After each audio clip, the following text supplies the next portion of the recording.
Hello everyone. Continue करते हैं हम लोग अपनी पार्लियामेंट की डिस्कशन को एंड होपफुली ये हमारा लास्ट लेक्चर है इस पूरे पार्लियामेंट की सीरीज़ में। हम लोग देखते हैं कि पार्लियामेंट कितना सॉवरेन है, स्वतंत्र रूप से पार्लियामेंट काम करने के लिए कितना सक्षम है, खुद में कितना केपेबल है, इसको देखते हैं। देखो, ये जो डॉक्ट्रीन है, डॉक्ट्रीन का मतलब क्या होता है? प्रिंसिपल। मतलब ये एक चर्चा का विषय है कि पार्लियामेंट कितना सॉवरेन है, कितना स्वतंत्र रूप से, इंडिपेंडेंट रूप से काम कर सकता है। ये चीज़ जो है ना, डिस्कशन में लाइमलाइट में आती है when we talk about British parliament. सबसे पहले हमें सॉवरेनिटी का मतलब समझना चाहिए। सॉवरेनिटी का मतलब होता है किसी भी इंस्टीट्यूशन की, किसी भी पर्सन की, किसी भी चीज़ की supreme power which is concern with the nation state. अब हमारे देश में देखो, वैसे तो three organs of the government तीनों आपस में बहुत इंपॉर्टेंट है। हम किसी को ये नहीं कह सकते कि वो ज़्यादा इंपॉर्टेंट, वो कम इंपॉर्टेंट। लेकिन देश को चलाने के लिए सबसे इंपॉर्टेंट क्या चीज़ होती है? कानून, है ना। और हम लोग हमेशा एक प्रिंसिपल को फॉलो करते हैं ना, जो कि हमने ब्रिटेन से फॉलो कर रखा है, रूल ऑफ लॉ। कानून के अकॉर्डिंग ही पूरा देश जो है वो गवर्न करा जाएगा। एंड सबसे ज़्यादा बड़ी जो लॉ बुक है वो अपने आप में supreme law of the land constitution है ना। तो जो सॉवरेनिटी है, हमें इसके अंदर देखने वाली चीज़, ये जो डिस्कशन वाली जो चीज़ है वो ये है कि जो पार्लियामेंट की सॉवरेनिटी है, क्या पार्लियामेंट सच में नेशन स्टेट के कंटेक्स्ट में सुप्रीम पावर होल्ड करता है कि नहीं करता है। जो सुप्रीम पावर है ग्रेट ब्रिटेन में, वो पार्लियामेंट के हाथों में लाया करती है। ठीक है। पार्लियामेंट की जुरिस्डिक्शन के ऊपर ग्रेट ब्रिटेन में कोई भी लीगल रिस्ट्रिक्शंस नहीं होती उसकी अथॉरिटी या उसकी जुरिस्डिक्शन पर। लेकिन हम तो यहाँ पर प्रिंसिपल करते हैं, प्रिंसिपल को फॉलो करते हैं। वो प्रिंसिपल है इंटरडिपेंडेंस, जिससे एक ऑर्गन ऑफ द गवर्नमेंट अन्य दो ऑर्गन ऑफ द गवर्नमेंट के ऊपर लगाम लगा के रखता है ना। यानी कि ब्रिटेन की जितनी तारीफ कर रहा है ये जैद कि वहां पर कोई भी लीगल रिस्ट्रिक्शंस नहीं होती पार्लियामेंट के ऊपर, उसकी अथॉरिटी के ऊपर, उसकी जुरिस्डिक्शन के ऊपर, हमारे पार्लियामेंट के ऊपर तो बंदिशें लगाई जाती हैं एग्जीक्यूटिव एंड जुडिशरी के द्वारा। Do you all agree? है ना। अगर हम लोग बोले कि पार्लियामेंट की सॉवरेनिटी या फिर हम लोग बोले पार्लियामेंट की सुप्रीमेसी, ये एक इंपॉर्टेंट फीचर है ब्रिटिश कॉन्स्टिट्यूशन सिस्टम का। अब एक जो ब्रिटिश ज्यूरिस्ट थे, जिसके बारे में हम अदर चैप्टर्स में इनका जिक्र कर चुके हैं, एवी डिके, इनका ये कहना है कि जब हम लोग बात करते हैं सॉवरेनिटी ऑफ द पार्लियामेंट की या फिर पार्लियामेंट्री सुप्रीमेसी की, इसके तीन इंप्लीकेशंस हैं, इसके तीन आउटकम निकल कर आते हैं। एवी डिके ने अपनी एक बुक है introduction to the study of the law of the constitution, वहां पर इसके बारे में बोल रखा है। ठीक है। तो यहां पर तीन इंप्लीकेशंस क्या हैं इस पार्लियामेंट्री सुप्रीमेसी के। नंबर वन, पार्लियामेंट अपने आप में इतना सक्षम है, इतनी सक्षम बॉडी है that it can make amend, substitute और रिपेल एनी लॉ। लॉ, अगर वो क्रिएटर है तो वो लॉ डिस्ट्रॉयर भी है, लॉ अमेंडमेंट अथॉरिटी भी उसके पास है। एक ब्रिटिश पॉलिटिकल एक्सपर्ट है डी लॉल में, उनका ये कहना है कि जो ब्रिटिश पार्लियामेंट है इट कैन डू एवरीथिंग, इतना पावरफुल है वो, बस एक काम नहीं कर सकता वो श्रेया, मर्द को औरत नहीं बना सकता और औरत को मर्द नहीं बना सकता, इसके अलावा सारे काम कर सकता है। यानी कि इसकी सुप्रीमेसी का अंदाजा हमें बताया जा रहा है। ठीक है। उसके अलावा अच्छा, ये जो एवी डिके है, ये जो ब्रिटिश ज्यूरिस्ट है, अगर ये हमें तीन इंप्लीकेशन बता रहा है, ये हमें पार्लियामेंट की सुप्रीमेसी के बारे में बता रहा है from the perspective of British parliament. ठीक है। इंडियन पार्लियामेंट को मत सोचना ऐसा। दूसरी चीज, पार्लियामेंट जो है वो कॉन्स्टिट्यूशन लॉ को बना सकता है सेम उसी प्रोसीजर से जैसे देश में दूसरे ऑर्डिनरी लॉ बनते हैं। दूसरे शब्दों में अगर हम लोग कहें, कोई एक लीगल डिस्टिंक्शन हमें देखने को नहीं मिलती कॉन्स्टिट्यूट अथॉरिटी के बीच में एंड लेजिस्लेटिव अथॉरिटी के बीच में ब्रिटिश पार्लियामेंट है। यानी कि ब्रिटिश पार्लियामेंट भी काफी ज्यादा सुप्रीम है। जिस तरीके से ऑर्डिनरी लॉ बनते हैं, वो भी फटाफट से चुटकी बजाते बजाते कानून बना देता है। ठीक है। तीसरी चीज, जो पार्लियामेंट्री लॉज हैं उनको इनवैलिड डिक्लेयर कर ही नहीं सकता ब्रिटेन के अंदर जुडिशरी। अब देखो, सबसे ज्यादा खतरनाक बात तो यही है ना किसी भी देश के लिए। हमारे देश में तो एक अच्छी चीज है ना मयूर, कि अगर जुडिशरी को लगेगा कि पार्लियामेंट ने ऐसा कानून बना दिया है, पास करवा दिया है, जिसकी वजह से संविधान का जो बेसिक स्ट्रक्चर, जो उसकी लक्ष्मण रेखा है, अगर वो उसका उल्लंघन होता है, नल एंड वॉइड या अनकॉन्स्टिट्यूशनल डिक्लेयर करने में 1 सेकंड भी नहीं लगाएगा जुडिशरी, है ना, अगर उसके निगरानी में ये चीज़ आ गई। लेकिन जो पार्लियामेंट्री लॉज ब्रिटेन के अंदर है, they cannot be declared invalid या नल एंड वॉइड या अनकॉन्स्टिट्यूशनल बाय द जुडिशरी। दूसरे शब्दों में, there is no system of judicial review in Britain. ये सारे के सारे जो पॉइंट थे पार्लियामेंट्री सुप्रीमेसी से रिलेटेड, ये कौन सी कंट्री की बात हो रही थी? यूके की, ब्रिटिश पार्लियामेंट्री सिस्टम की, ठीक है। लेकिन अगर हम लोग बात करें इंडियन पार्लियामेंट्री सिस्टम की, आप इसको यहां पर कंप्लीट तरीके से, मैं बोल रहा हूं कंप्लीट तरीके से, आप इसको सॉवरेन बॉडी नहीं कह सकते, ठीक है, क्योंकि यहां पर लीगल रिस्ट्रिक्शंस हैं इंडियन पार्लियामेंट के ऊपर, इंडियन पार्लियामेंट की अथॉरिटी के ऊपर, इंडियन पार्लियामेंट के जुरिस्डिक्शन के ऊपर।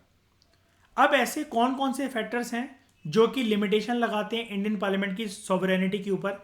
यानी कि ये टॉपिक शुरू से ही हमें क्या बोलकर चल रहा है कि जो सॉवरेनिटी है इंडियन पार्लियामेंट की, वो अनलिमिटेड नेचर की नहीं है ना।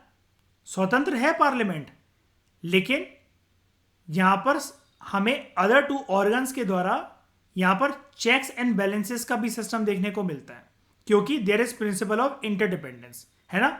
100% सुप्रीम नहीं है हमारा पार्लियामेंट, और होना भी नहीं चाहिए, है कि नहीं, होना भी नहीं चाहिए। इस देश की डाइवर्सिटी को देखते हुए या फिर रूलर्स को देखते हुए, पार्लियामेंटेरियंस को देखते हुए, क्यों 100% सुप्रीम हो पार्लियामेंट? अगर ऐसा है फिर तो वो कोई भी अंधाधुंध कोई भी कानून बनाते चलेगा, और किसी भी एक कानून आने, अगर कोई कानून आता है तो हो सकता है वो कानून एक सेक्शन ऑफ द सोसाइटी को खुश कर रहा हो, दूसरे को लेकर नाराज कर रहा हो, है ना। अब बात करते हैं कि कौन से ऐसे फैक्टर्स हैं जो कि लिमिटेशंस लगाते हैं किसके ऊपर? इंडियन पार्लियामेंट की सॉवरेनिटी के ऊपर। नंबर 1, हमारे कॉन्स्टिट्यूशन का रिटन नेचर। ब्रिटेन का कॉन्स्टिट्यूशन कैसा है, रिटन के अनरिटन?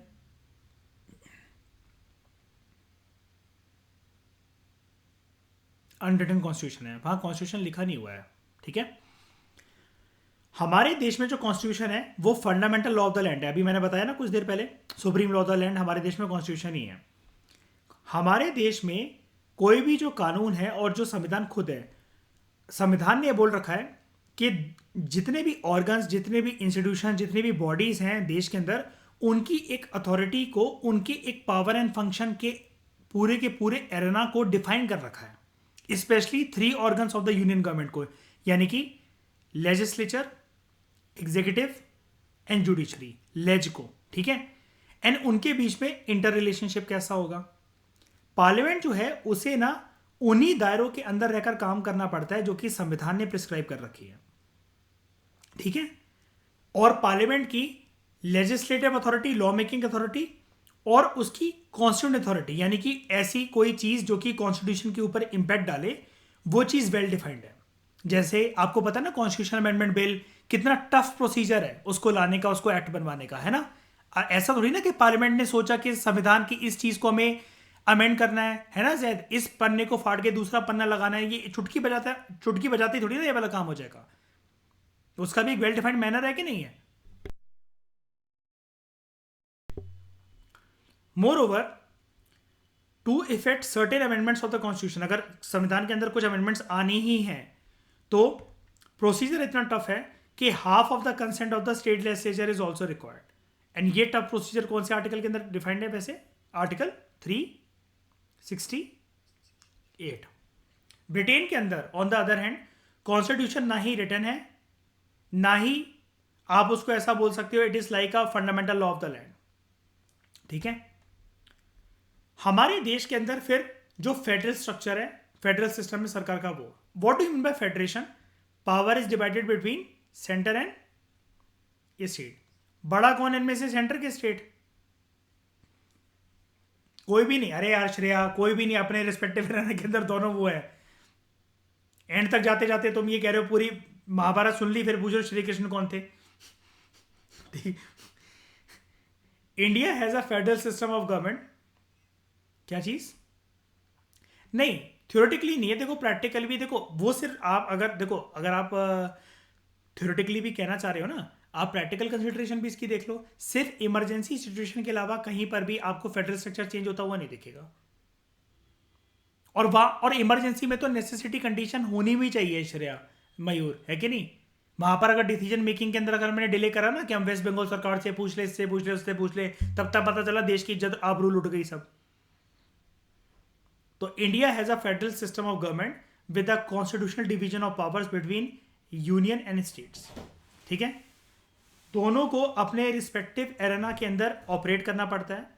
तो ये जो लॉ मेकिंग अथॉरिटी है पार्लियामेंट की, वो बंद जाती है क्योंकि powers are divided between union government and state government. कुछ ऐसी टॉपिक्स हैं, कुछ ऐसे सब्जेक्ट्स हैं जिनके ऊपर सिर्फ सेंट्रल गवर्नमेंट कानून बना सकता है, उसको हम लोग क्या कहते हैं, यूनियन लिस्ट। कुछ ऐसी चीजें हैं जिनके ऊपर सिर्फ स्टेट गवर्नमेंट कानून बना सकता है, स्टेट लिस्ट। कुछ ऐसे टॉपिक्स हैं जिनको मिलकर दोनों दोनों कानून बना सकते हैं, वो है कंकरेंट लिस्ट। एंड कुछ नए टॉपिक्स जो कि किसी भी लिस्ट के अंदर गिवन नहीं है, उसको हम लोग क्या कहते हैं, रेसिड्यूरी पावर्स। और उसके ऊपर सिर्फ कौन कानून बना सकता है, सेंट्रल गवर्नमेंट। ठीक है, except in 5 abnormal circumstances and that too for a short period of time. Britain के अंदर बेसिकली होता क्या है, अच्छा स्टेट लिस्ट में तो छेड़ने की बात चल रही है कि 5 टॉपिक जो कि एबनॉर्मल सर्कमस्टांसेस हो, जैसे 5 एबनॉर्मल सर्कमस्टांसेस, तो हमने इसको पढ़ा भी था, इमरजेंसी वगैरह लगना या फिर ऐसा कुछ लगना, तब सेंट्रल गवर्नमेंट थोड़ी सी हस्तक्षेप कर सकता है, इंटरफेरेंस दिखा सकता है स्टेट लिस्ट में। और आपको याद है ना, ये एबनॉर्मल सर्कमस्टांसेस तब भी क्रिएट हो सकता है, राज्यसभा जब बोले कि हाँ मैं पार्लियामेंट को पावर देने जा रहा हूँ कि स्टेट लिस्ट के सब्जेक्ट बास्केट में से एक सब्जेक्ट निकालकर एक नेशनल लेवल पे कानून बना दो, है ना। Britain on the other hand has a unitary system of government and hence all powers are vested in the centre.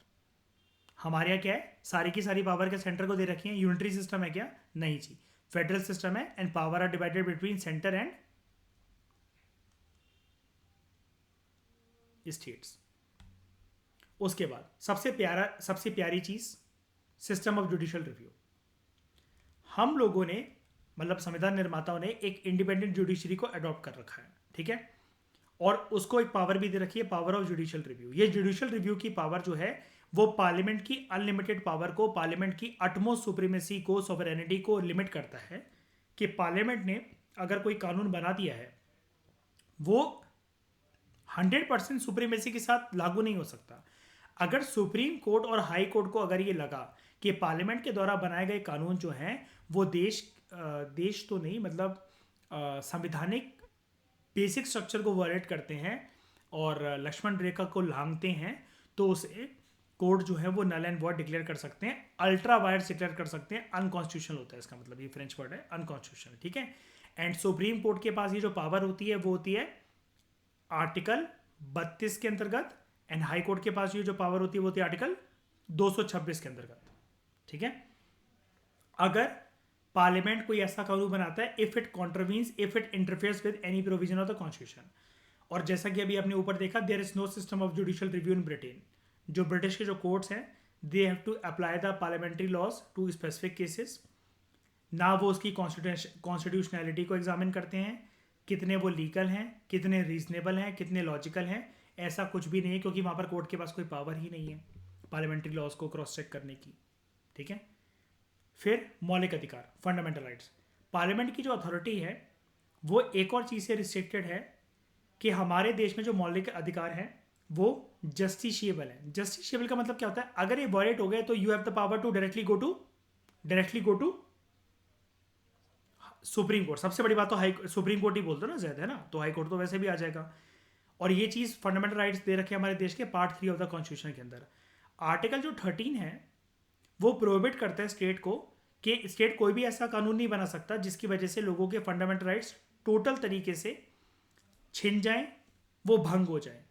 जो पार्लियामेंट्री लॉ है, अगर वो फंडामेंटल राइट्स, यानी कि पार्लियामेंट कोई ऐसा कानून लेकर आ गया सिंपल भाषा में जो कि फंडामेंटल राइट्स के साथ एक क्लैश कर रहा है, उसको वायलेट कर रहा है, तो कोर्ट इसे नल एंड वॉइड डिक्लेयर कर देंगे। ठीक है, जुडिशियल रिव्यू की पावर का इस्तेमाल करके।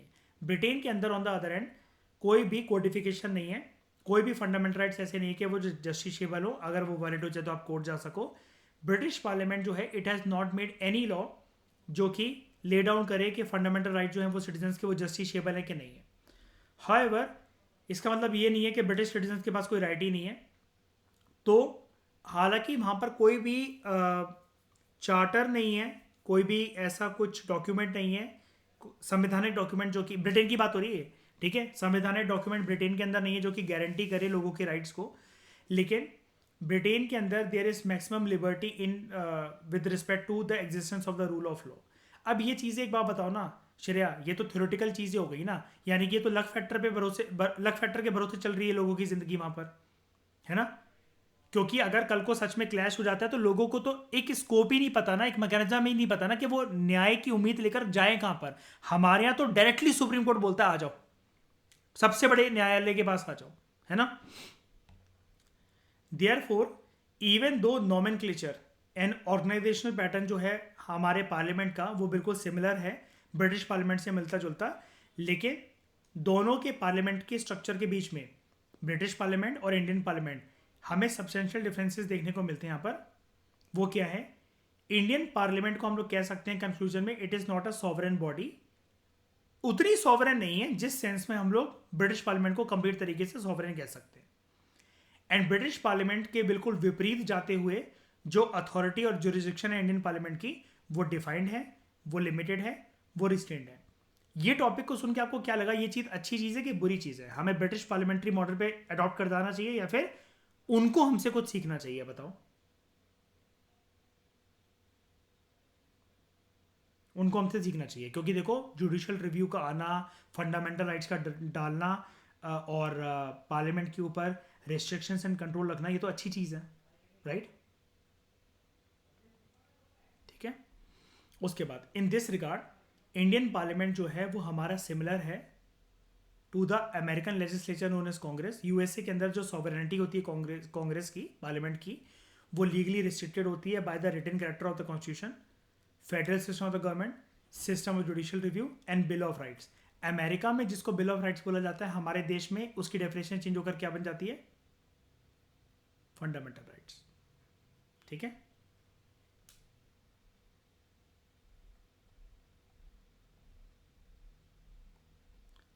तो दोस्तों, हमने कॉम्प्रीहेंसिव तरीके से word to word, line to line सारी चीज़ों को देखा। एंड पार्लियामेंट का जो चैप्टर है, कॉम्प्रीहेंसिव तरीके से हमने इसको कॉम्बिनेशन में स्टेट लेजिस्लेचर के साथ कंप्लीट करा। चैप्टर 22 और चैप्टर 33, 22 एंड 33 कॉम्बिनेशन में हमने बिल्कुल पैरेलली सिंक करते हुए, कदम से कदम मिलाते हुए कि जो चीज़ नेशनल लेवल पे काम करती है वो राज्यों के लेवल पे कैसे काम करती है, इसको देखा।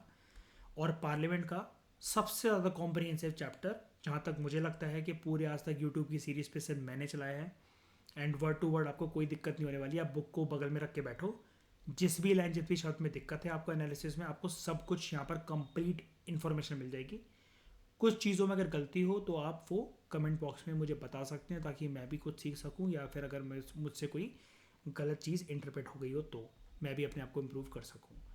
इस डिस्कशन में फ़िलहाल इतना ही। हमारा जो चैप्टर 22 एंड 33 है वो कॉम्प्रिहेंसिव तरीके से कंप्लीट हुआ। Thank you very much for discussion.